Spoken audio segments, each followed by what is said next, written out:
Oke, Assalamualaikum warahmatullahi wabarakatuh. Berjumpa kembali bersama saya, Dwi Prasetyo. Ya, oke, kita di materi kali ini akan mempelajari tema 8, tema satu yaitu tentang anggota, aku anggota pramuka. Oke, tema 8 itu adalah Raja Muda Karana atau bisa disingkat pramuka. Ya, kita langsung saja masuk materi yaitu pertama aku anggota pramuka. Tuh seragam pramuka ya kalau di sekolah kita SD Muhammadiyah Suronatan itu atau di sekolah-sekolah Muhammadiyah itu adanya Hizbul Waton atau HW. Ya di kelas 3 kita sudah bisa mulai HW tetapi karena saat ini belum bisa berjumpa atau bertemu jadi hanya sebatas mengenal aja. Oke, pramuka. Nah, Praja Muda Karana biasa disingkat menjadi pramuka ya. Jadi kalau ada pertanyaan pramuka itu apa sih? Nah, pramuka itu Praja Muda Karana. Nah, pramuka itu memiliki arti jiwa muda yang suka berkarya ya. Jiwa muda yang suka berkarya. Jadi di dalam pramuka itu kebanyakan kita harus suka atau bisa untuk berkarya ya, misalkan dalam berkarya ini ataupun dan lain sebagainya ya, atau menciptakan sesuatu ya. Nah, lambang gerakan pramuka berupa tunas kelapa ya, biasanya di sepanjang jalan luar kota ataupun di mana kalian melihat ada seperti tunas kelapa. Nah, itu artinya itu di situ ada kegiatan pramuka ya. Kemudian kelompok pramuka berusia 7 sampai 10 tahun itu dinamakan pramuka siaga ya. Di umuran kalian itu kalau sampai kelas 3 itu disebut pramuka siaga. Nah, mengenal pramuka membuat anggota lebih mencintai negara Indonesia. Nah, dalam kegiatan pramuka itu kita diajari untuk lebih mencintai negara Indonesia, yaitu dengan berkegiatan seperti apa namanya kita cinta Indonesia, cinta produk Indonesia, ya, dan apa namanya kita disiplin itu salah satu juga bentuk mencintai Indonesia ya. Di pramuka itu kita sangat atau harus disiplin dengan menggunakan seragam itu disiplin. Dan pramuka itu biasanya di apa namanya dilibatkan dalam membantu kegiatan apa kegiatan seperti Pak Polisi ataupun kegiatan sosial-sosial lainnya ya. Kalau di lalu lintas biasanya ikut membantu apa namanya membantu orang menyeberang jalan ya. Itu di sekolah-sekolah biasanya seperti itu. Kemudian misalkan ada kegiatan bencana alam dan lain sebagainya, pramuka juga ikut membantu ya, sosial. Nah, pramuka juga mengajarkan anggota untuk menjadi anak yang mandiri ya. Biasanya ada kemah ya toh. Itu kemah itu kan mengajarkan kita mandiri ya, bermalam tanpa orang tua ya. Kita bangun harus pagi atau harus tepat waktu, udah ada jadwalnya. Dan bangun jam subuh harus semuanya dengar adzan subuh harus semua bangun, menyiapkan mandi jam segini, jam 6 kumpul di lapangan untuk apel pagi. Misalnya nanti ada yang telat, ada hukumannya ya. Itu nggak boleh untuk nangis ataupun apa gitu ya, nangis marah itu nggak boleh karena kita harus tertib peraturan. Itu bentuk salah satu kita wujud mencintai negara Indonesia. Nah, pramuka mengajak anggota menjadi anak yang selalu riang gembira ya, terbukti dengan banyak lagu-lagu yang ada di pramuka gitu. Pramuka tidak boleh cengeng, pramuka siapa yang punya ataupun apa itu sedikit-sedikit nyanyi, ya toh. Hukumannya juga biasanya nyanyi, yang nggak bisa apa menghafalkan menghafalkan sesuatu, misalnya lagu atau apa, hukumannya juga asik biasa, tidak memberatkan anggota pramukanya. Nah, dan di pramuka itu ada tepuk yang dinamakan tepuk pramuka, ya. Salah satu tepuk yang khas dari pramuka itu adalah tepuk pramuka, ya. Seperti halnya juga di tempat kita, sebelah kita itu ada HW, itu tepuk HW, ya. Kalau di pramuka itu ada tepuk pramuka, ya, seperti berikut nih. Tepuk pramuka. Nah, biasanya pakai bahasa Jawa. Tepuk pramuka, cirolu, cirolu, cirolu patmantu. Nah, ini dari mulai tepuk paling kecil, ya. Tek, tek, tek, tek, tek, tek, tek, tek. Dari 3 jari.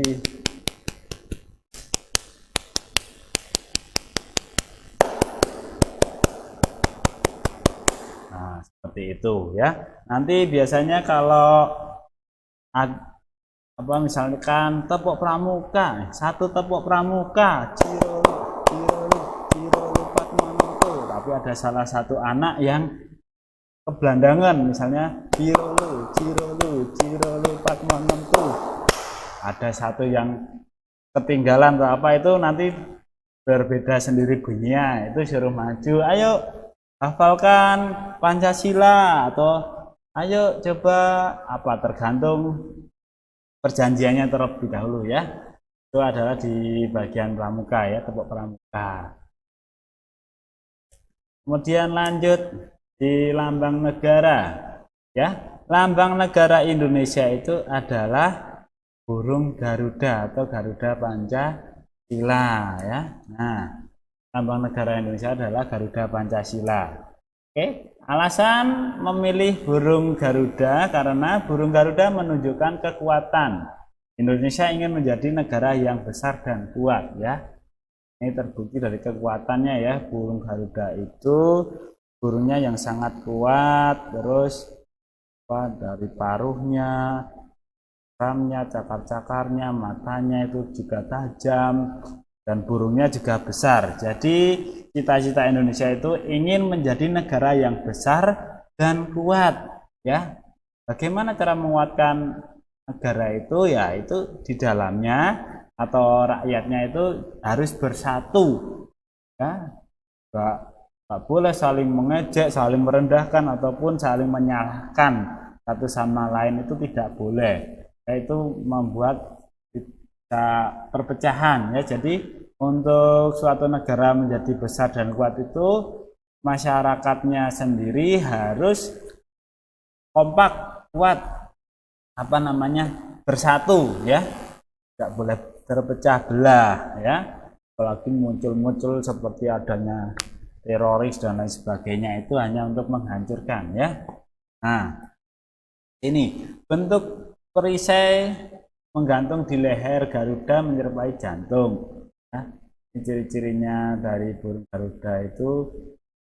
Nah, terus tulisan pada pita yang dicengkram burung Garuda adalah Bhinneka Tunggal Ika. Ya, Bhinneka Tunggal Ika itu adalah semboyan negara Indonesia, yang berarti kalau berbeda-beda tetapi tetap satu jua. Itu adalah bagian dari arti dari Bhinneka Tunggal Ika. Kemudian di lambang Garuda Pancasila itu memiliki banyak warna, ya. Nah, ternyata warna itu bukan hanya untuk mempercantik lambang Garuda itu sendiri, tetapi memiliki arti yang berbeda-beda, seperti warna putih. Warna putih itu memiliki arti kesucian, kebenaran, dan kemurnian. Dan sedangkan warna hitam, ada warna hitamnya juga, ya, itu memiliki arti keabadian. Sedangkan warna merah itu memiliki arti keberanian. Warna hijau berarti kesuburan dan kemakmuran, di mana warna hijau itu melambangkan kesuburan dan kemakmuran. Warna kuning berarti kebesaran, kemegahan, dan keluhuran. Nah, itu dilambangkan di Pancasila sila 1.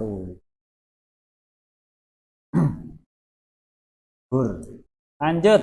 Nah, setelah ini ada macam-macam sudut. Artian sudut itu adalah sudut dibentuk oleh dua garis yang saling berpotongan. Dua garis, misalkan tangan ini. Nah, tangan ini berpotongan seperti ini. Itu artinya apa namanya? Membentuk sebuah sudut. Nah, sudut itu ada macam-macamnya ya, seperti sudut lancip. Nah, sudut lancip ada, sudut kusiku ada, sudut tumpul ada, sudut lurus ada, ya. Nah, ya, ini ada artinya ya. Sudut lancip adalah sudut yang memiliki besar sudut antara 0 derajat dan 90 derajat. Jadi tidak boleh lebih dari 90 derajat, ya, antara 0 sampai dengan 90 derajat seperti yang ada di gambar ini ya. 0 sampai 90 derajat. Cara menghitung derajat itu menggunakan, atau besar sudut itu menggunakan apa namanya, penggaris busur, yang penggarisnya itu berbentuk apa namanya, setengah lingkaran yang ada angka-angkanya 1 sampai 180 ya. Nah, kemudian sudut siku-siku adalah sudut yang besar sudutnya 90 derajat atau tegak lurus seperti L. Tegak lurus itu sangat berguna, yang sering digunakan itu dalam kehidupan sehari-hari itu adalah siku-siku ya. Nah, sedangkan sudut tumpul adalah sudut yang memiliki besar sudut antara 90 dan 180, berarti lebih dari 90 derajat tapi tidak lebih dari 180 ya. Ini gambarnya seperti itu. Oke, lanjut. Sedangkan sudut lurus adalah sudut yang besar sudutnya 180. Ini ya, garis lurus. Nah, itu besarnya 180 derajat. Tidak boleh lebih, tidak boleh kurang. Seperti di halnya sudut siku-siku itu juga harus 90 derajat, tidak boleh lebih ataupun kurang ya. Untuk menghitung besarnya atau menentukan sudut itu termasuk sudut lancip atau sudut tumpul atau sudut siku-siku, itu bisa kita lihat video berikut ini. Oke, kita akan belajar menentukan sudut. Ya, menentukan sudut bukan berarti menghitung besarnya sudut ya. Ini maksudnya di sini menentukan sudut, apakah itu termasuknya sudut lancip atau sudut tumpul atau sudut lurus ataupun juga sudut siku-siku seperti yang ada di sini ya. Oke, dalam menentukan sudut bisa kalian lihat atau kalian buka juga di buku dinas halaman 34 di sini ya. Di buku dinas halaman 34 ada. Oke ya. Untuk menentukan sudut kita menggunakan alat yang paling sederhana, menggunakan kertas ya. Kertas, robekan kertas pun bisa. Ini kalau kertas utuh ini udah otomatis yang ujung atau pojoknya itu adalah sudut siku-siku ya, mempunyai sudut siku-siku. Nah, oke, kita menggunakan kertas untuk dibagi menjadi dua supaya lebih kecil atau dibagi menjadi beberapa ya, melipatnya yang rapi ya, seperti menentukan simetri lipat itu dulu. Nah, ini ya, ini pojoknya itu adalah sudut siku-siku atau sudut yang besar sudutnya 90 derajat tegak lurus ya. Nah, ini Pak Dwi akan menentukan yang gambar ini itu adalah apakah ini termasuknya sudut siku-siku, lancip ataupun tumpul. Nah, Kalau dilihat dari sini, kita bisa ditaruh pojoknya sini ya, di atasnya. Nah, ini apakah ini tumpul, lancip atau siku-siku ya? Ingat ya, besar apa? Sudut lancip adalah sudut yang besarnya di antara 0 sampai 90 derajat ya, atau bisa disebut kurang dari 90 derajat. Nah, ternyata ini kurang ya, masuk di dalamnya kurang dari 90 derajat, berarti termasuknya sudut lancip ya. Gambar pertama itu adalah sudut lancip. Kemudian kalau yang gambar kedua itu ada garis tegak lurus seperti huruf L. Kita masukkan di sini ya, ditempatkan di sini. Oke. Nah, di sini bisa muncul ya. Tadi maju saja. Oke, muncul di sini. Ini. Nah, ternyata ini tegak lurus. Nyambung. Ya, ini. Nah, ketutup semua. Cek. Nah, oke. Nah, kameranya turunkan lagi. Ya. Sini biar lebih kelihatan. Oke. Nah, ya di sini ya tegak lurus. Tuh, masuk ya. Masuk di sini. Kemudian kalau yang sudut ini ya, ini kita pasangkan nih ya, tuh. Oh, ternyata lebih dari 90 derajat atau lebih dari sudut siku-siku ini, berarti yang ini termasuknya sudut tumpul atau masuk kategori sudut tumpul nih ya, gambarnya seperti itu. Ini masuknya kategori sudut tumpul. Kalau yang bawah sendiri merupakan sudut lurus ini ya, lurus. Ini titik sudutnya di sini ya, titik sudutnya yang dipaskan sama titik sudut ini juga. Ini dipaskan lebih dari 90 derajat, berarti termasuknya sudut tumpul. Kemudian di sini ya ada juga, sini masuknya sudut 90 derajat, itu sudut siku-siku. Kalau yang ini lebih kurang dari 90 derajat, berarti adalah sudut siku-siku. Oke, terima kasih ya, semoga bermanfaat. Sampai jumpa, dadah. Sekian dan terima kasih, semoga ilmunya bermanfaat, materinya dapat diterima. Terima kasih. Assalamualaikum warahmatullahi wabarakatuh. Dadah.